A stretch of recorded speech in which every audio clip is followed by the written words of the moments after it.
Karyn, I'm the director of the Vera List Center for Art and Politics, and really thrilled and honored to welcome you to this evening or this afternoon panel, Indigenous New York, Critically Speaking. As some of you know, this has been an ongoing series here at the Vera List Center and is part of a program entitled Indigenous New York. The series itself has been developed in collaboration with artists Alan Michelson and Jackson Pollis to facilitate collaborations and exchanges among contemporary curators, artists, critics, and scholars of Native American, First Nations, and Indigenous descent and their non-Indigenous colleagues. The focus is on indigeneity and the legacy of colonialism and positions the local as evidence of global concerns. Building on the first colloquium, Indigenous New York, Curatorially Speaking, which we presented in October last year, this second colloquium examines how a fuller consideration of Indigenous creative production might reconfigure regimes of critical writing. In other words, how the creative practices we speak and write about might and can also inform the language and formats of our reflections, how paying attention and listening must and can shape the aesthetics of our writings themselves. This begins for us here with establishing some basic key protocols for Indigenous New York, critically speaking. We started with texts and writings by Indigenous critics and scholars, writers and artists. They were invited to write on 4 themes developed together with Alan Michelson and Jackson Pollis. And are entitled Land Rights, Citing Territory, Seeing Red, Invisibility and Opacity, Resistance, Resurgence, and Collective Practices. And the 4th theme is Unsettling Narratives. In a second step, we then invited non-Indigenous writers to respond to these texts, taking as point of departures for their texts what the literally first text suggested written by these Indigenous colleagues of theirs. The result is an extraordinary pairing of texts and curatorial and critical voices, of which we'll get an insight in just a few minutes. Under land rights and citing territories, the writers, I should say, paired under this theme are Cheyenne Turians and Sadia Shirazi. Seeing Red, Invisibility and Opacity brings together the writing of Crystal Migwans and Anne Spice, responded to by Randy Kennedy. Resistance, Resurgence and Collective Practices is based on a text by Karyn Recollet that David Levi Strauss responds to. And last is Unsettling Narratives, a text provided to us by Richard Hill that Rak Vartanian then responded to. Richard Hill is the one person who contributed to the colloquium but decided not to come in recognition of the political climate in which we find ourselves in this country and in solidarity with people who can't be in the US, even if they wanted to. Indigenous New York, critically speaking, is part of the Vera List Center's program on post-democracy, which is a 2-year investigation of our current state of political representation that we actually began in 2015, long before the current administration. And as we move through a phase of extraordinary destabilization of political regimes, the procedural changes enacted by our colloquium might point to ways that allow for a more structural change as well, and that is certainly our hope. I'd like to acknowledge some key contributors to this whole program series, foremost among them Alan Michelson and Jackson Pollis. I'd also like to acknowledge the support of a number of foundations, the Native Arts and Culture Foundation, Cross Currents Foundation, and the Shelley and Donald Rubin Foundation. And then lastly, the Advisory Committee of the Vera List Center, as always, has been extremely supportive of our programs. At the Vera List Center, key staff members, and in fact the only staff members to acknowledge are Amanda Parmer, Emily Donnelly, and Zoe Carey. A word just about the format. Alan and Jackson will soon come up in a moment and welcome you as well. Then we'll have a brief reading, and then the key findings that were developed in these conversations preceding this public part of our colloquium will be presented by the 8, I think it's actually 9 writers who contributed to these, to the 4 themes. The texts that we discussed in our groups will be available online by Monday. And we are, as you can see, we're videotaping this conversation. We've also videotaped other conversations. And soon enough, we hope to make much more of our discussions available to you than what you get in just an hour. But I'm sure it will be providing a useful glimpse to these larger issues. And with that, thank you again very much for coming. And Alan and Jackson, do you want to come up, please?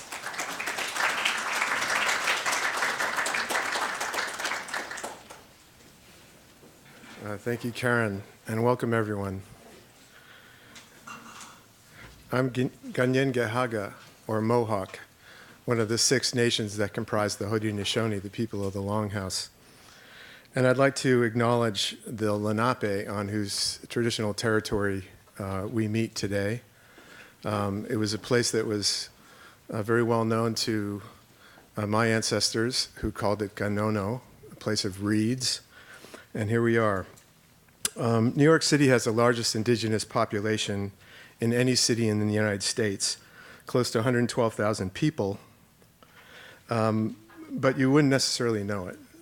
We're a not very visible population within New York City's population, but Indigenous New York, this effort that we're doing with the New School and Vera List Center is in the process of changing that. It's trying to change that. And I think we had a pretty good go at it this afternoon in our closed colloquium. You know, one of the goals has just been conversation and the absolute power of that to open all sorts of possibilities. And that's really what this has been about. I want to thank my old friend Karyn, who we've been doing projects together on and off for a long time, and her wonderful staff at the Vera List Center, Amanda Parma and Emily Donnelly and Zoe Carey have been fantastic to work with, as has been my good friend Jackson Paulus, artist Jackson Paulus, whose help has been invaluable. I'll turn it over to Jackson. Hello, my name is Jackson Paulus, and it's been such a great honor to have been brought into these conversations by my great friend, Alan Michelson, great friend, great Mohawk artist and thinker, who during his long time in NYC continually has been a proponent of building conversation, movement, and dialogue between and beyond Indigenous people.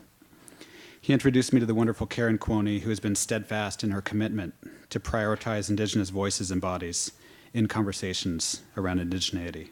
And it's been such a great pleasure to work with Zoe Carey, Emily Donnelly, and Amanda Parma.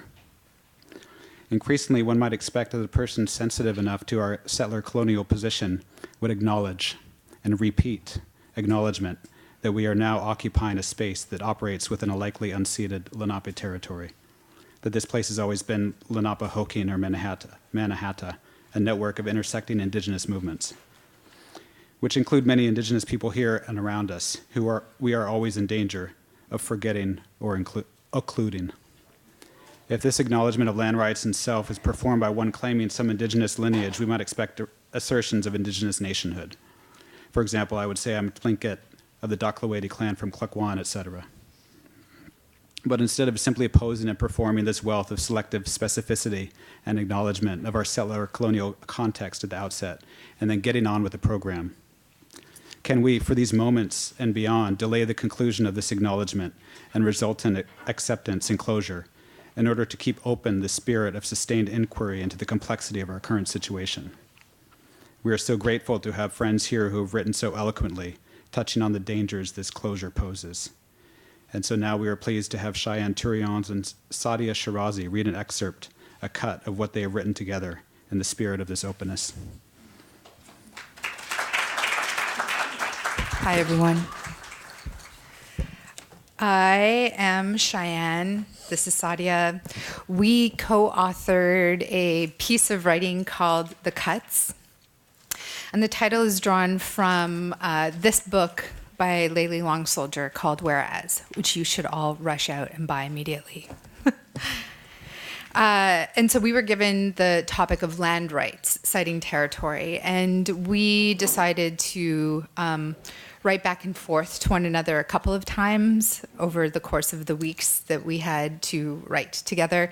I didn't know Sadia before this began, but I'm really thankful to have been paired with her. It's been an amazing experience to work with you. So this piece of writing that we did, it begins like this. A relationship to history is more than a recitation of it.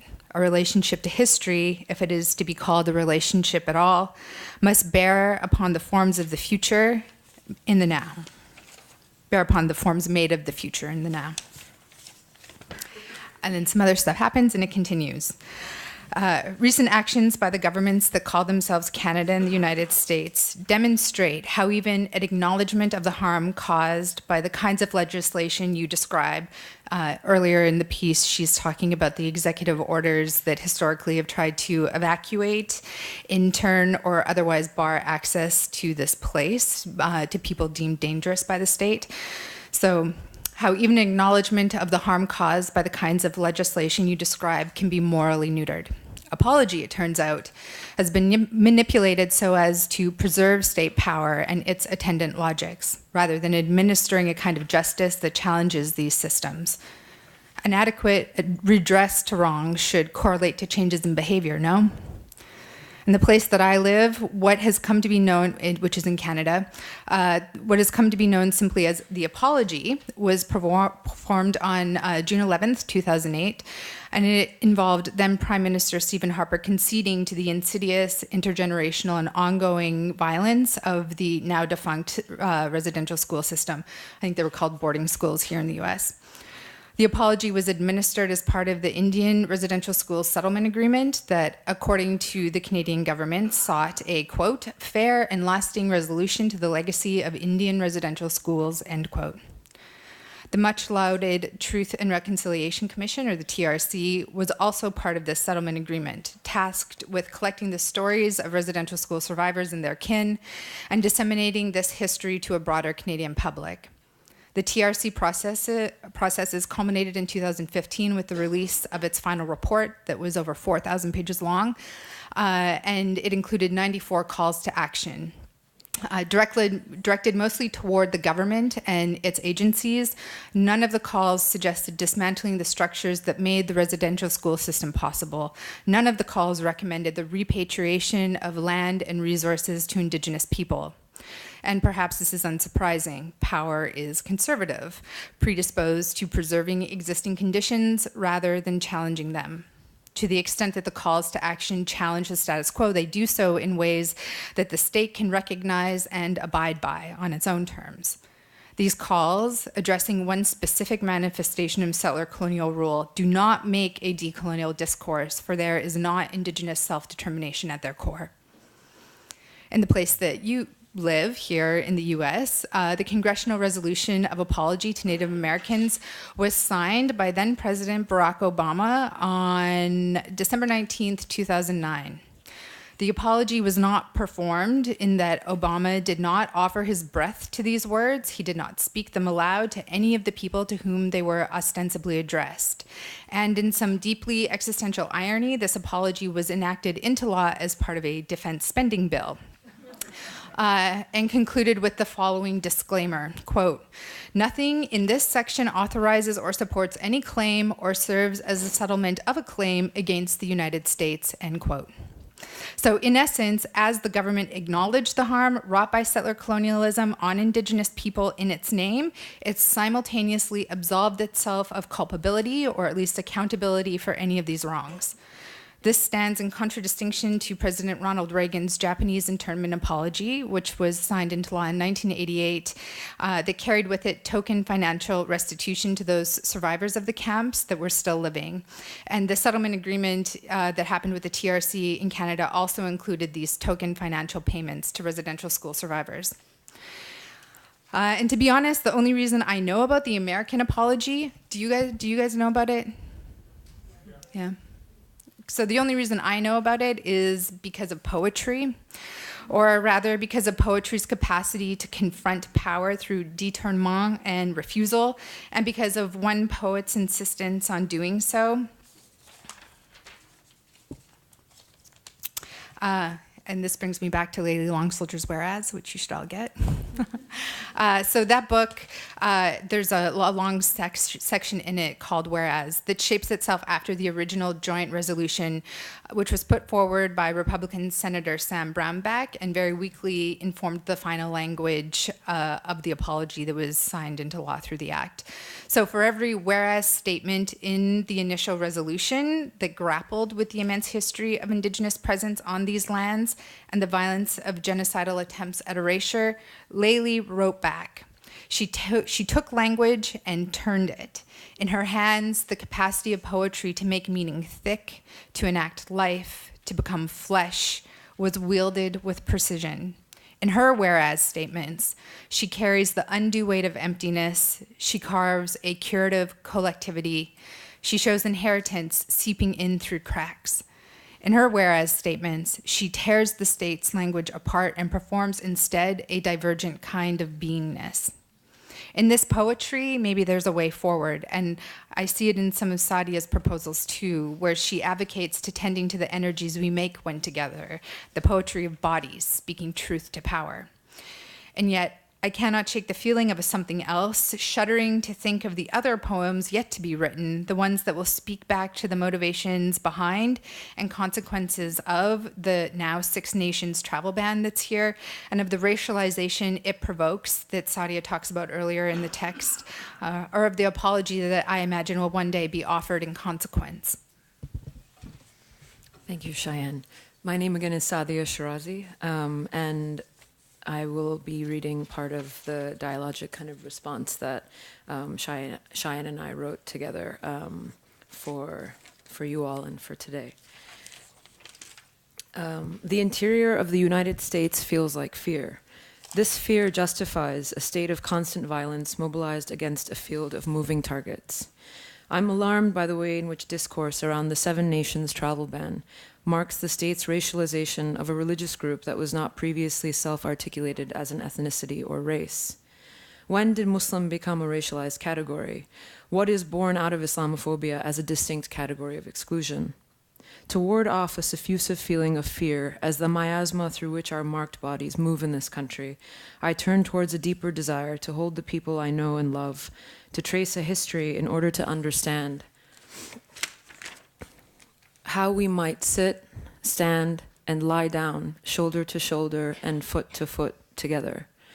I want to remember, too, people who I have not yet met or who are within and amongst us, who were and are also still treated like strangers in this land. In the shifting entanglements of settler-native-slave relations that undergird settler colonialism, how can we theorize and attend to the particularities of immigrant arrivants? Drawing from the post-9/11 neo-imperial language of threats to the state within and outside its borders, Jody Bird writes, quote, "In the United States, the Indian is the original enemy combatant who cannot be grieved," unquote. This land belongs to strangers.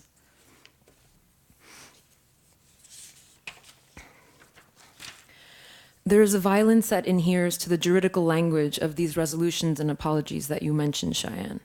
The language of law is a counterpoint to the theft that precedes it, a contrapuntal violence in which the resolution or apology is a response to the prior call of state violence.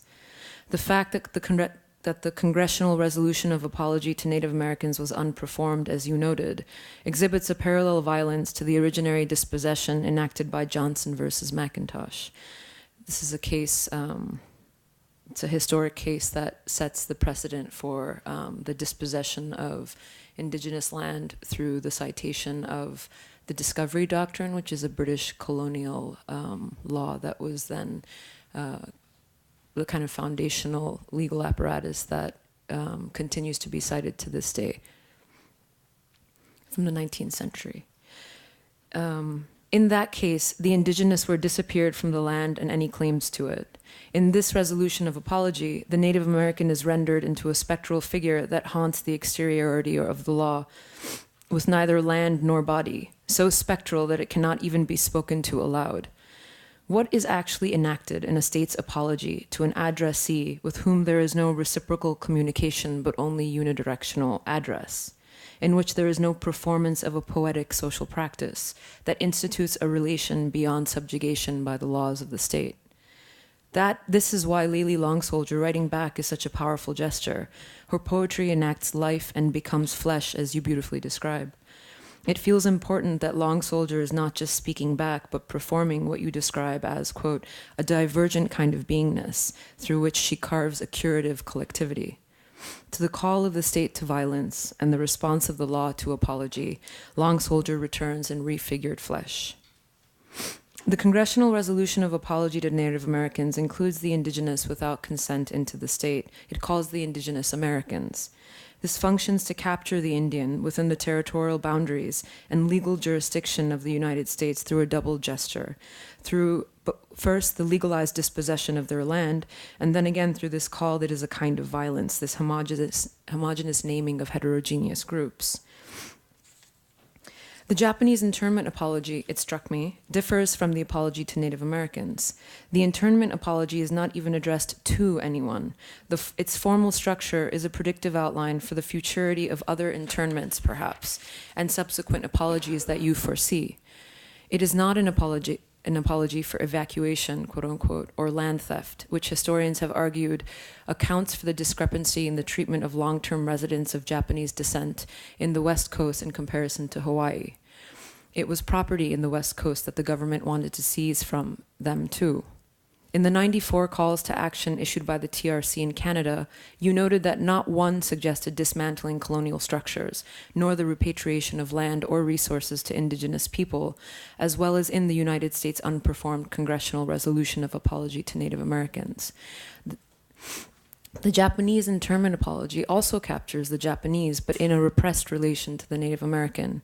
These victims are not also named as American, although many of them were, perhaps because to cast them as Americans would too closely cohere to the predictive logic by which American citizens will continue to be killed and interned, murdered and imprisoned as a matter of daily practice, despite their citizenship, or as an evocative gesture through which other Americans will have their citizenship unnamed in an effort to demonstrate their nonconformity to the state's demand that the populations homogenize.